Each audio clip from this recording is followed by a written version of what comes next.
Alright guys, I'm going to do this review with you guys. You guys have plenty of practice on top of these 10 questions. That's why this review isn't super long. Alright, because you guys have had plenty of homeworks and classworks that total to probably over 100 questions that you guys have to practice with, right? So there's plenty practice for you guys, but I'm just going to do a video on these 10. And I'll also just go over just in general the steps of how you would factor completely, right? Because on your test, it's not going to tell you factor the difference of squares, right? Factor the perfect square trinomial. It's just going to say factor.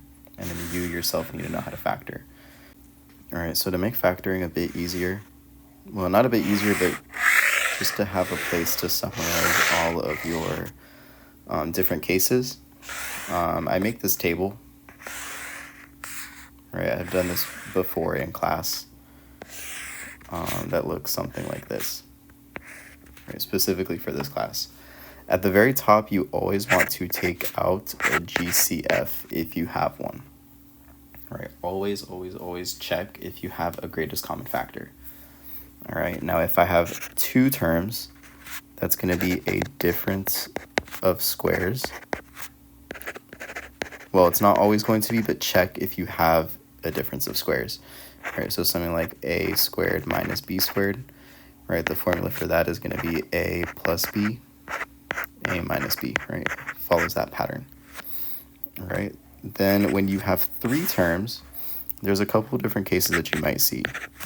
So x squared plus bx plus c, right, where a is 1. You might see an ax squared plus bx plus c, right? This is where you slide and divide. Or you're going to see a perfect square trinomial.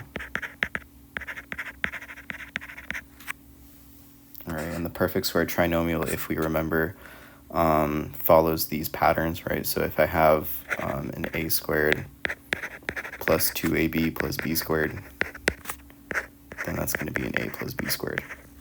Similarly, if I have an a squared minus 2ab plus b squared, that's going to be a minus b squared. So that's what a perfect square trinomial looks like. And then when you have four terms, you're going to factor by grouping. All right, so this is just a summary. So at the top, it's always check if you have a GCF. And then your cases are going to vary based on the different terms that you have.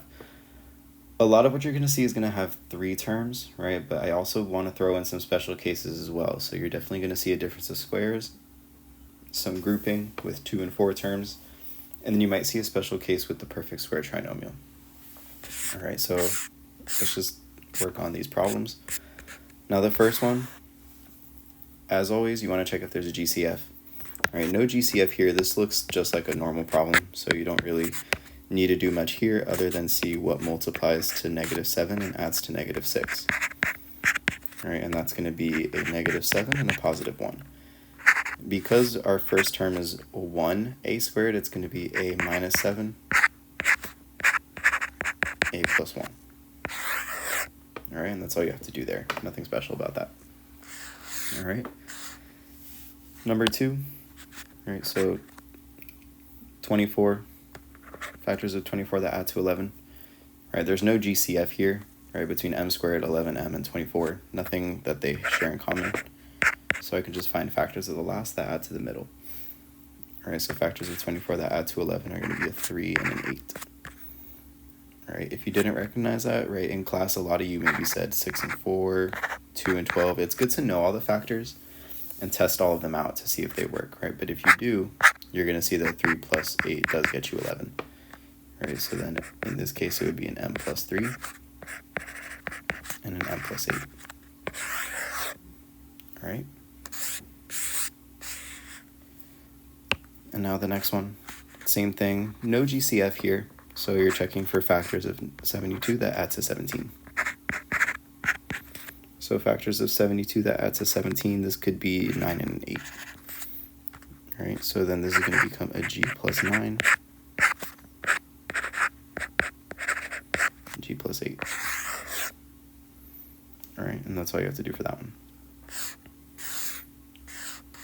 Similar story here with v.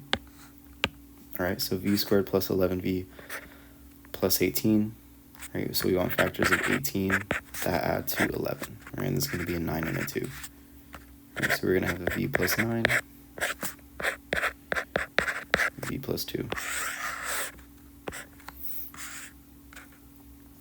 All right, so far those are pretty simple cases. Your test is going to be a mix of free response and multiple choice. These would most likely just be a free response question, right? Just because they're not super complicated, they don't take that much work. But some of them take a little bit more work than the others, right? So something like number 5.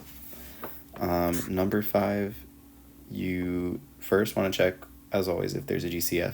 In this case, there is not one. All right, so what we do is we multiply the first times the last. 3 times 20 is 60. We want factors of 60 that add to 32. Right, so think about it. 60 has a lot of factors, right? But if you want to add to a number like 32, I wouldn't pick like 5 and 12, 6 and 10, for example, right? Because those are going to add up to too small of numbers. You're going to want something with a bigger difference, right? So in this case, it'll be 30 and 2.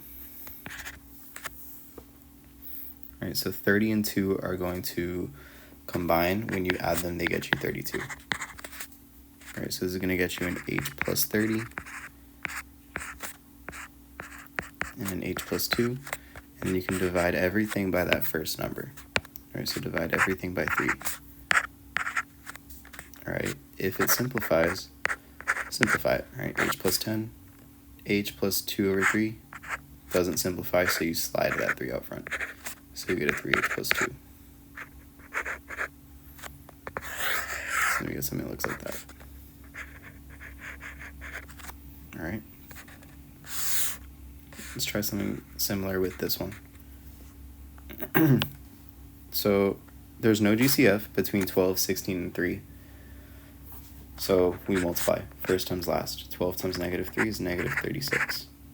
And I want factors of negative 36 that add to a positive 16. Where you're going to want one positive, one negative. And think about it again, right? I don't want to do like 6 and negative 6 because that adds to 0. Right? 9 and 4, that's going to get you too small of a number. Right? So we want to get something closer to 16. This is going to get you a positive 18 and a negative 2. All right, so I'm going to do y plus 18, y minus 2, and you can divide both sides by 12. All right, so with slide and divide, you always want to simplify your fractions before you continue. So it's going to get you a y plus 3 over 2, right? 18 and 12 you can simplify by dividing by 6. All right, 12 and 2, share a factor of 2. You can divide them both by 2. This is going to get you a y minus 1 over 6. All right, neither of these simplify any further, so you're going to have to slide your numbers up. This is going to get you a 2y plus 3 and a 6y minus 1. All right, and that's about as difficult as the trinomials get. I will say the only thing not on this review is a perfect square trinomial. And you know what? I'll give you an example of that right now. So let me just make one up. So let's say I give you 4x squared minus 12x plus 9. All right. So you might want to do slide and divide with this one also. And there's nothing wrong with doing that. If you multiply 4 times 9 and you get factors of negative 12, that works, right? It's going to get you a negative 6 and a negative 6. And you can just slide and divide as normal. But another thing that should kind of catch your eye is the fact that these are perfect squares, right? This first term is a perfect square, this last term is a perfect square. Now the square root of 4 is 2, and the square root of x squared is x. All right, and that's this first term. And our second term, 9, square root of 9 is 3. If I do 2x times 3, that's 6x, and if I double it, I get a 12.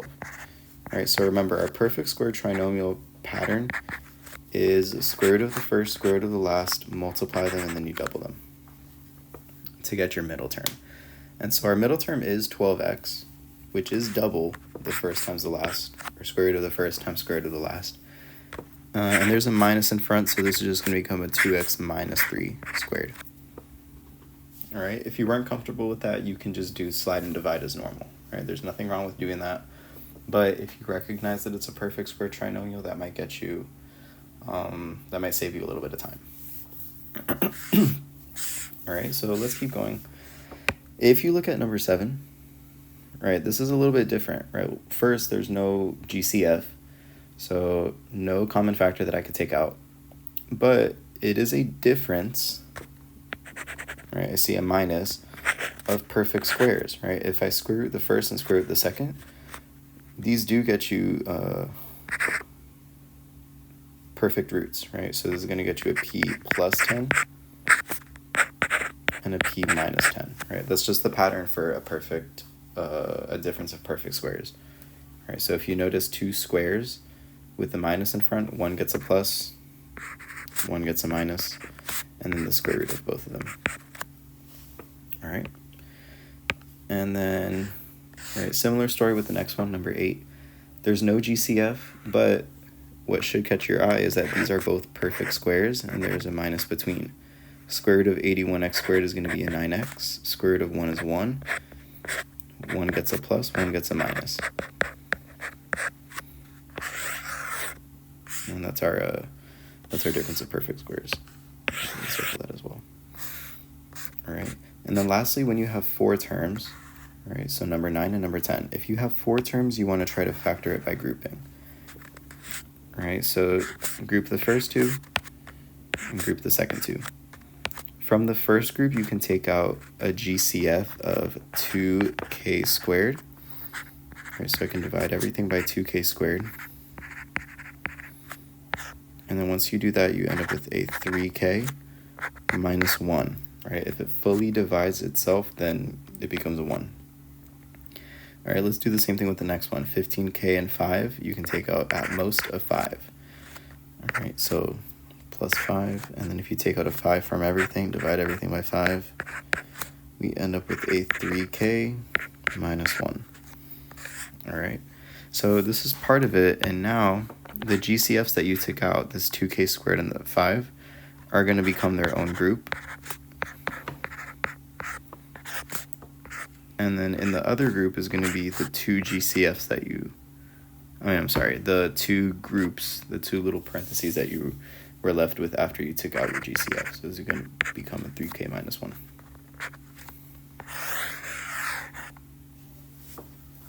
All right. And now you can do the same thing with number 10. All right, so group the first 2, group the second 2. All right, so you can take out a GCF from the first group of, it looks like 10n squared. All right, so between 80 and 30, you can take out a 10. Between n cubed and n squared, you can take out at most 2 n's. And then left over in parentheses is going to be whatever you get when you divide everything by 10n squared. And that's going to be an 8n plus 3. All right, now the next group, 56n and 21, you can take out a 7. Keep in mind, if I just take out a 7, you're going to be left with negatives on the inside, and I want it to match here, that parentheses. So I would take out a negative 7. If I take out a negative 7, right, essentially you're dividing everything on the inside by a negative 7, and you end up with an 8n plus 3, right, all positive. And then now your insides match, 8n plus 3 and an 8n plus 3. So I'm going to write that in its own group. And then in the second group is going to be whatever GCFs you had taken out. So 10n squared minus 7. All right. So that's pretty much everything that's going to be on your test. All right, so I know there's only 10 questions here, but the skills were all covered. Right, so that's everything that you can maybe expect to see. Right, so again, it'll be partially multiple choice, partially free response. The multiple choice ones might be some of the more difficult ones, just so that you can double check your answer with maybe some of the answer choices. All right, but some simple ones, so like maybe this section, right, so maybe 1 through 4, right? So would be free response. Maybe a difference of squares also would be a free response, right? Just that you guys can show your work for that and stuff, right? Those shouldn't be super difficult, but that covers everything.